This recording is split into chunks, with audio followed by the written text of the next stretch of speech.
सोचिए जरा, एक देश उसी दुश्मन से जंग लड़ रहा है जिसे उसने कभी खुद बनाया था। यकीन करना मुश्किल है ना? पाकिस्तान और तालिबान की ये कहानी ये बहुत ही ज्यादा पेचीदा और दुखद भी है। और आज हम यही समझने की कोशिश करेंगे कि ये सब आखिर हुआ तो हुआ कैसे। चलिए थोड़ा आगे चलते हैं। फरवरी 2026 की एक सर्द सुबह दुनिया में हलचल मच जाती है। खबर आती है कि पाकिस्तान ने जंग का ऐलान कर दिया है। लेकिन रुकिए, ये जंग भारत के खिलाफ नहीं है। बिल्कुल नहीं, ये जंग है उसके एक वक्त के सबसे करीबी साथी अफगानिस्तान की तालिबान सरकार के खिलाफ। और रक्षा मंत्री का बयान गूंजता है, पाकिस्तान का सब्र अब खत्म हो गया है। और देखिए, हर जंग की तरह यहां भी सबसे भारी कीमत कौन चुका रहा है? आम लोग, बेगुनाह लोग। हर हफ्ते 100 से ज्यादा आम नागरिक मारे जा रहे हैं। सोचिए, एक ऐसी लड़ाई में फंसे हुए हैं जिससे उनका कोई लेना देना ही नहीं था। ये एक बहुत बड़ा मानवीय संकट है जो लगातार काबू से बाहर होता जा रहा है। तो सवाल ये उठता है कि हम यहाँ तक पहुँचे कैसे?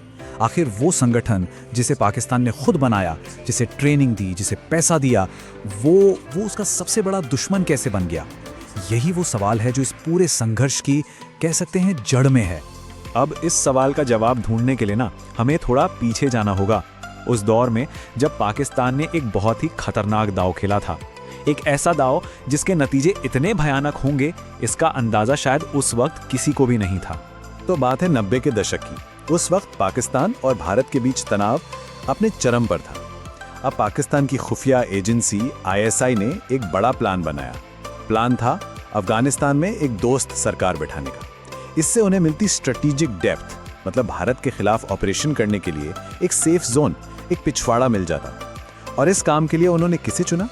मुल्ला उमर को, जो उस वक्त एक मामूली सा मदरसा टीचर था। ISI ने उसे हथियार दिए, पैसा दिया, ट्रेनिंग दी और उसे एक ताकतवर फोर्स में बदल दिया।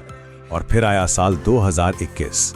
अमेरिकी सेना अफगानिस्तान से निकली और इस्लामाबाद में तो जैसे जश्न का माहौल बन गया। उस वक्त के प्रधानमंत्री इमरान खान ने कहा कि अफगानों ने गुलामी की जंजीरें तोड़ दी हैं। पाकिस्तान को पूरा यकीन था कि उनका ये दशकों पुराना प्लान आखिरकार कामयाब हो गया। लेकिन कहते हैं ना कि हर चीज प्लान के मुताबिक नहीं होती, और इस मामले में तो ये प्लान बहुत ही बुरी तरह से फेल हुआ। क्योंकि अब मैदान में एक नया खिलाड़ी उतरने वाला था, एक ऐसा खिलाड़ी जो इस पूरे खेल का नक्शा ही बदल कर रख देगा। और यहीं से कहानी और उलझ जाती है। देखिए, असल में 2 तालिबान हैं, इसे समझना बहुत जरूरी है। पहला है अफगान तालिबान। ये वही है जिसे पाकिस्तान ने सपोर्ट किया और जो अफगानिस्तान पर राज करना चाहता है। लेकिन एक दूसरा ग्रुप भी है, तहरीक तालिबान पाकिस्तान, जिसे हम TTP कहते हैं। ये है पाकिस्तानी तालिबान और इनका मकसद सिर्फ एक है, पाकिस्तानी सरकार को उखाड़ फेंकना और वहां शरिया कानून लागू करना। ये TTP, इनकी क्रूरता की कोई हद नहीं है।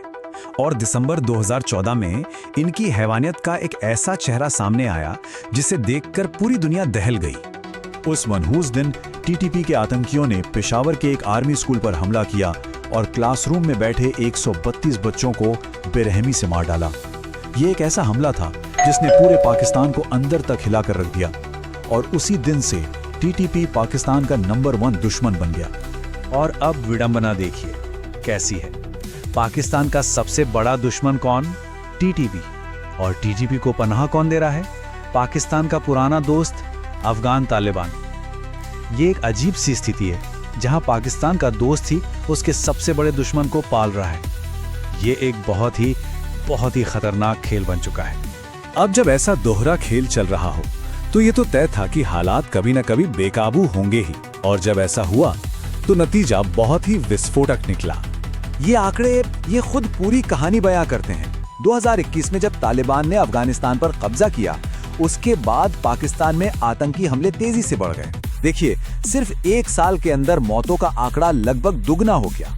ये एक साफ इशारा था कि हालात अब हाथ से निकल रहे हैं। फिर अक्टूबर 2025 में पाकिस्तान ने एक बहुत बड़ा कदम उठाया। उसने पहली बार काबुल पर हवाई हमले किए और बस यहीं से जवाबी हमलों का एक ऐसा सिलसिला शुरू हुआ जो फरवरी 2026 आते आते एक खुली जंग में तब्दील हो गया। तो एक सवाल मन में आता है ना, कि आखिर अफगान तालिबान इस TTP को रोकता क्यों नहीं? असल में वो एक बहुत बड़ी दुविधा में फंसे हैं। इसे Catch-22 सिचुएशन कहते हैं। देखिए, अगर वो TTP के खिलाफ कोई एक्शन लेते हैं तो TTP के हजारों लड़ाके उनके सबसे बड़े दुश्मन आईएसएस खुरासान के साथ जाकर मिल जाएंगे, जो तालिबान के लिए और भी बड़ा खतरा है। तो ये अच्छे और बुरे में से चुनने का मामला नहीं है, ये बुरे और बदतर में से चुनने का मामला है। और यही सब हमें आज के हालात पे ले आता है। एक ऐसी जंग जिसमें कोई जीत नहीं रहा है, सिर्फ हार रहे हैं। लोग हार रहे हैं, देश हार रहे हैं। ये पाकिस्तान की उस ग्रैंड स्ट्रैटेजी की पूरी तरह से नाकामी का सबूत है। एक ऐसा प्लान जो बहुत ही बुरी तरह से उल्टा पड़ गया। तो अब ये सब रुकेगा कहाँ? इसका अंत क्या है? ज्यादातर एक्सपर्ट्स का मानना है कि ये खत्म नहीं होगा। वो हिंसा के कभी न खत्म होने वाले चक्र की बात करते हैं, जहां थोड़ी देर के लिए शांति होगी, सीज फायर होगा और फिर लड़ाई शुरू हो जाएगी। ये बस एक छोटी सी राहत होगी अगली लड़ाई से पहले। और अब इस कहानी की सबसे बड़ी और शायद सबसे कड़वी सच्चाई सुनिए। पाकिस्तान ने तालिबान को बनाया था भारत के खिलाफ स्ट्रेटेजिक डेप्थ के लिए, है ना? और आज क्या हो रहा है? आज पाकिस्तान अपने ही बनाए तालिबान के प्रॉक्सी ग्रुप से जंग लड़ रहा है, और दूसरी तरफ वही अफगान तालिबान भारत के साथ व्यापार और इंफ्रास्ट्रक्चर के सौदे कर रहा है। मतलब पूरा खेल ही पलट गया। ये एक ऐसा मोड़ है जिसकी शायद किसी ने कभी कल्पना भी नहीं की होगी, और ये पाकिस्तान की विदेश नीति की पूरी तरह से नाकामी को दिखाता है। सीधी सी बात है, पाकिस्तान आग से खेल रहा था और अब उसी आग की लपटों में वो खुद झुलस रहा है। ये एक सबक देने वाली कहानी है कि कैसे बड़े बड़े प्लान्स कभी-कभी विनाशकारी रूप से गलत साबित हो सकते हैं। और जैसे जैसे ये आग फैलती जा रही है, सवाल सिर्फ एक ही बचता है कि ये सब खत्म होने से पहले अभी और कितने बेगुनाहों को इस आग में जलना होगा।